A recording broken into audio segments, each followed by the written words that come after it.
sensiz her şey yarım kaldı. Gece düşür, sesin gelir hayallardan.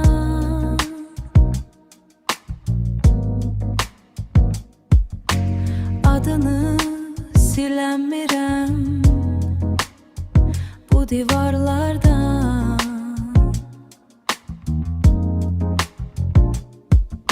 Sen gedenden vaxt dayanıp sanki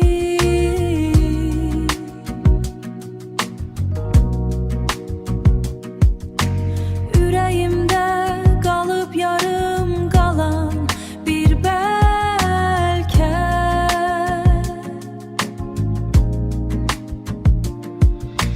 Ne kadar kaçsam da hatirələrdən yine seni tapıram izlerimde mən. Sensiz geceler çok soyup keçir.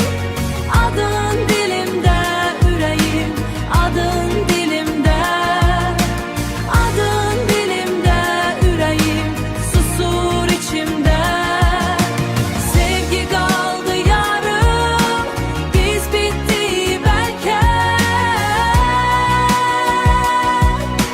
Ama kırık kalbim hele seni seçir. Gülüşün yadımda, bakışın uzak. Sen benim en güzel səhvim oldun axır. Bir gün dedin get, getdim səssizcə.